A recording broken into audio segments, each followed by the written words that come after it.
ഗോതമ്പ് പൊടി ഇനി ആരും റേഷൻ കടയിൽ നിന്ന് വാങ്ങാതിരിക്കല്ലേ. ഗോതമ്പ് പൊടി എന്ന് കേട്ടാൽ നമ്മൾ വാങ്ങാതിരിക്കാനുള്ള കാരണം ചപ്പാത്തി പരത്തിയും കുഴച്ചും ചുട്ടും കഴിച്ചും മടുത്തതുകൊണ്ടായിരിക്കല്ലേ.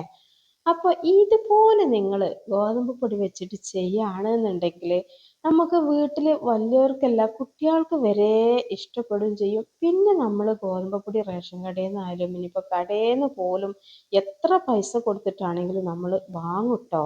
കാരണം നമ്മൾ എന്നിങ്ങനെ ചപ്പാത്തി ആയിട്ടാണ് കുട്ടികൾക്കും നമുക്കൊക്കെ മടുക്കണത്. അപ്പൊ ഇതുപോലൊന്ന് ഉണ്ടാക്കുകയാണെന്നുണ്ടെങ്കിൽ ഉണ്ടല്ലോ. അപ്പൊ അതിന് വേണ്ടിയിട്ട് ഞാനിപ്പോൾ ഇവിടെ നമ്മളെ റേഷൻ കടയിൽ നിന്ന് വാങ്ങിയ ഗോതമ്പ് പൊടി തന്നെയാണ്. നിങ്ങൾ കണ്ടല്ലോ ആ ഒരു പാക്കറ്റ്. അതിൽ നിന്നും ഒരു 2 കപ്പോളം ഗോതമ്പ് പൊടി എടുത്തിട്ടുണ്ട് കേട്ടോ. നിങ്ങൾക്ക് വേണമെങ്കിൽ ഇതിന് ഗോതമ്പ് പൊടിനോട് തീരെ ഇഷ്ടമില്ല എന്നുണ്ടെങ്കിൽ ഗോതമ്പ് പൊടി 1 കപ്പും 1 കപ്പ് മൈദപ്പൊടി എടുക്കുക. അതല്ല നിങ്ങൾക്ക് വേണമെങ്കിൽ ഈ ഒരു സാധനം മൈദപ്പൊടി വെച്ചിട്ട് ചെയ്യുക. അതൊക്കെ നിങ്ങളെ ഇഷ്ടമാണ്. പക്ഷെ ഗോതമ്പ് പൊടി തന്നെ ഷുഗർ പേഷ്യൻ്റ് അതുപോലെ തന്നെ ചിലവർ വണ്ണം കുറക്കാൻ വേണ്ടിയിട്ടൊക്കെ ഗോതമ്പ് തന്നെ കഴിക്കണ ആളുകളൊക്കെ ഉണ്ടാവും. എന്നാൽ മടുത്തിട്ടുണ്ടാവും. അങ്ങനത്തെവർക്കൊക്കെ നല്ല അടിപൊളി വീണ്ടും വീണ്ടും ഉണ്ടാക്കി കഴിക്കാൻ പറ്റുന്ന ഒരു അടിപൊളി ഐറ്റംസ് ആണ് കേട്ടോ നമ്മൾ ഇന്നത്തെ വീഡിയോ. അപ്പോൾ ആ ഒരു 2 കപ്പ് ഗോതമ്പ് പൊടിയൊക്കെ ഞാൻ ഒരു നുള്ള് ഉപ്പും, ഒരു നുള്ള് ഉപ്പ് എന്ന് പറഞ്ഞാൽ ആവശ്യത്തിനുള്ള ഉപ്പും, അതുപോലെ തന്നെ 1 ടേബിൾ സ്പൂണ് ഓയിലും കൂടെ ഒഴിച്ച് കൊടുത്തു നന്നായിട്ടൊന്ന് മിക്സ് ചെയ്ത് കൊടുത്തതിന് ശേഷം നമുക്കിതൊരു ദോശമാവിൻ്റെ പരുവത്തിലുള്ള ഒരു ബാറ്റർ ആക്കിയിട്ട് എടുക്കണം. ഒരുപാട് തിക്കും ആവരുത്, എന്നാൽ ഒരുപാട് ലൂസും ആവാത്തൊരു ബാറ്റർ. അപ്പം അതിന് വെള്ളത്തിൻ്റെ അളവ് എന്നൊക്കെ പറഞ്ഞാൽ അത് നമ്മൾ ചപ്പാത്തിക്ക് മാവ് കുഴക്കുമ്പോഴാണ് നമുക്ക് കറക്റ്റ് അളവൊക്കെ വേണ്ടത്. പക്ഷെ ഇതാവുമ്പോൾ നമുക്ക് ആവശ്യത്തിന് ഒഴിച്ച് കൊടുത്ത് കൊടുത്ത് നമുക്കിതുപോലെ ഒരു ബാറ്റർ ആക്കിയിട്ട് എടുക്കാം കേട്ടോ. ഇപ്പം എനിക്കൊരു 2 കപ്പ് ഗോതമ്പ് പൊടിക്ക് ഒരു 3 ഗ്ലാസോളം വെള്ളം ആവശ്യമായിട്ട് വന്നിട്ടുണ്ട്. അപ്പോൾ നിങ്ങൾ നിങ്ങളുടെ പൊടിക്കനുസരിച്ചിട്ട് നിങ്ങൾ വെള്ളം എടുക്കുക. ഈ ഒരു റെസിപ്പി നിങ്ങൾ രാവിലെ ആയാലും ഇനി രാത്രി ആണെങ്കിലും ഉണ്ടാക്കുകയാണെന്നുണ്ടെങ്കിൽ നമ്മളെ വീട്ടിൽ ഒരുപാട് ഉപകാരപ്പെടും. എന്താ വെച്ചാൽ നമ്മൾ എന്നും ചപ്പാത്തി രാവിലെ ആയാലും വൈകുന്നേരം ആയാലൊക്കെ അധിക വീടുകളും ചപ്പാത്തി ഉണ്ടാക്കേണ്ടി വരും. പിന്നെ അത് ഷുഗർ പേഷ്യൻ്റ് ഒക്കെ ഉള്ള വീട്ടിൽ, പിന്നെ അതുപോലെ തന്നെ നമ്മൾ അധികം ആളുകളും ഈ ഇതുണ്ടാവും വണ്ണം കുറക്കാൻ വേണ്ടി ആഗ്രഹിക്കുന്ന ആളുകളുണ്ടാവും. അവർക്കും അരി ഭക്ഷണമൊന്നും കഴിക്കാൻ പറ്റൂല, എന്നാലും ചപ്പാത്തി കഴിച്ചിട്ട് മടുത്ത ആളുകളൊക്കെ ഉണ്ടാവും. അപ്പോൾ അവർക്കൊക്കെ ഇനിയിപ്പോൾ വ്യായാമമൊക്കെ ഒരുപാട് ചെയ്യുമ്പോൾ നമുക്ക് കോഴിമുട്ടയൊക്കെ എന്തായാലും കഴിക്കേണ്ടി വരുമല്ലോ. അപ്പോൾ അങ്ങനെയൊക്കെ ആകുമ്പോൾ നമുക്ക് ബ്രേക്ക്ഫാസ്റ്റ് ഇതാക്കുകയാണെന്നുണ്ടെങ്കിൽ നമുക്ക് ഒരുപാട് ഉപകാരം ചെയ്യും ഈ ഒരു വീഡിയോ കേട്ടോ. അപ്പം ഞാനിപ്പോൾ ദാ ആ ഒരു മാവ് അങ്ങോട്ട് റെഡിയാക്കി വെച്ചതിന് ശേഷം ഒരു ബൗൾ എടുത്തിട്ട് അതിലേക്ക് ഒരു 3 കോഴിമുട്ട പൊട്ടിച്ച് ഒഴിച്ചെടുത്തിട്ടുണ്ട്. കോഴിമുട്ടൻ്റെ അളവൊക്കെ നിങ്ങൾക്ക് കൂട്ടുക കുറക്കുക ഒക്കെ ചെയ്യാം കേട്ടോ. അതൊക്കെ നിങ്ങളെ ഇഷ്ടമാണ്.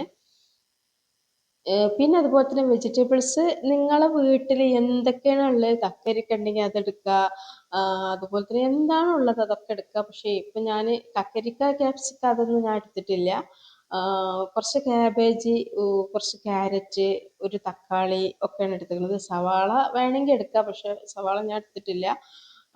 അങ്ങനെ കുറച്ച് സാധനങ്ങളൊക്കെ എടുത്താൽ മതി കേട്ടോ.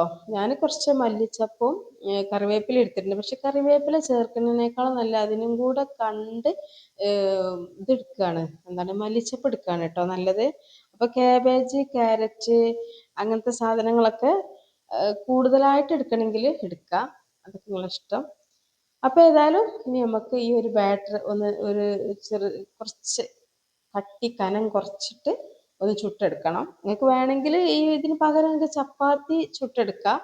ചപ്പാത്തി ചുട്ടെടുത്തിട്ട് ഇങ്ങനെ ചെയ്താലും മതി. പക്ഷെ ചപ്പാത്തി കഴിച്ച് മടുത്ത ആളുകൾക്കാണ് ഈ ഒരു അടിപൊളി ഐറ്റംസ് നമ്മൾ തയ്യാറാക്കണം കേട്ടോ. അപ്പം ഞാൻ ഇതുപോലൊരു പാൻ അടുപ്പത്ത് വെച്ച് ഇങ്ങനത്തെ പാത്രം തന്നെ വേണമെന്നില്ല. എന്താണ് ഞാനിപ്പോൾ ഇത് വെക്കാൻ കാരണം ഇതിൽ തന്നെയാണ് നമ്മൾ എല്ലാം ചെയ്യണത്. അതുകൊണ്ടാണ്. ഏതായാലും ഒത്തിരി ഓയിലോ എന്തെങ്കിലും ഒന്ന് സ്പ്രെഡ് ചെയ്ത് തോന്നണമെന്നൊന്നുമില്ല ഈ ഒരു നോൺ സ്റ്റിക്കിൻ്റെ പാത്രം ആയതുകൊണ്ട്. പക്ഷെ വേണമെങ്കിൽ ഇത്തിരി ഞാനിപ്പോൾ ഇത്തിരി ഒരു ബ്രഷ് കൊണ്ടൊന്നിങ്ങനെ സ്പ്രെഡ് ചെയ്ത് കൊടുക്കണം കേട്ടോ ഈ ഒരു ചട്ടിയിൽ. ഇതുപോലുള്ള ചട്ടിയിൽ നിങ്ങൾക്ക് ചുട്ടെടുക്കുക. വേണമെങ്കിൽ ചെയ്യാം കേട്ടോ. ഞാനിപ്പോൾ ഈ ഒരു പാത്രം എടുത്ത് അത്രയേ ഉള്ളൂ. ഇതിലാവുമ്പോൾ ഒന്നും കൂടെ സുഖത്തിൽ ചെയ്യാം. നമ്മൾ ദോശയൊക്കെ ചുട്ടെടുക്കണ ഈ ഒരു പാന് അപ്പോൾ ഏതായാലും ഞാനിതാ ഒരു ലേശം ഓയിലൊന്ന് സ്പ്രെഡ് ചെയ്ത് കൊടുത്തതിന് ശേഷമാണ് കേട്ടോ ഇത് മാവ് ഇതിലേക്ക് ഒഴിച്ചു കൊടുത്തത്. എന്നിട്ട് ഹൈ ഫ്ലെയിമിൽ ഇട്ടിട്ട് തന്നെ ഇങ്ങനെ തിരിച്ചും മറിച്ചൊക്കെ ഇട്ട് കൊടുത്തിട്ട് നന്നായിട്ട് രണ്ട് ഭാഗം ഒന്ന് മുരിച്ചെടുക്കുക. അങ്ങനെ ഞാൻ ഇതാ ഈ മാവ് മുഴുവനും മുരിച്ചെടുത്തതിന് ശേഷം ഇതാ ആ ഒരു ചട്ടിയിൽ തന്നെ കുറച്ചൊന്ന് ഓയിൽ പുരട്ടി കൊടുത്തതിന് ശേഷം ഓയിലോ ബട്ടറോ നെയ്യോ എന്തെങ്കിലുമൊക്കെ ഒഴിച്ചെടുത്തതിന് ശേഷം ഇതാ ആ ഒരു കോഴിമുട്ട ഇതിലിങ്ങനെ ഒഴിച്ചെടുക്കുന്നുണ്ട് കേട്ടോ. കോഴിമുട്ടയിൽ നിന്ന് 2-3 കുഞ്ഞിക്കയിലെടുത്തിട്ട് എന്നിട്ട് ആ ഒരു കോഴിമുട്ടൻ്റെ മേലതാ ഒരു ദോശ എടുത്തിട്ട് വെച്ച് കൊടുക്കുന്നുണ്ട്. ദോശ എന്ന് പറയാൻ പറ്റൂല, നല്ലോണം നെരിഞ്ഞ് വന്നിട്ടുണ്ട് കേട്ടോ. എന്നിട്ട് അതിങ്ങനെ വെച്ചെടുത്തതിന് ശേഷം ഇതാ കുറച്ച് കഴിഞ്ഞിട്ട് നമുക്കത് ഒന്നും കൂടെ ഒന്ന് മറിച്ചിട്ടെടുക്കാം കേട്ടോ. കോഴിമുട്ട ആയതുകൊണ്ട് തന്നെ ഒരുപാട് തീ കത്തണ്ട. നമ്മൾ ദോശ ചുട്ടെടുക്കുമ്പോഴുള്ള തീ വേണ്ട കേട്ടോ. ഒന്ന് മീഡിയം ടു ലോ ഫ്ലെയിമിൽ വെക്കുക. അല്ലാന്നുണ്ടെങ്കിൽ കോഴിമുട്ടല്ലേ അടി പെട്ടെന്ന് കരിഞ്ഞു പോവും. എന്നിട്ട് ഞാൻ അതാ ഇതിൻ്റെ മുകളിലായിട്ട് കുറച്ച് ചീസൊന്ന് വെച്ച് കൊടുക്കുന്നുണ്ട് കേട്ടോ.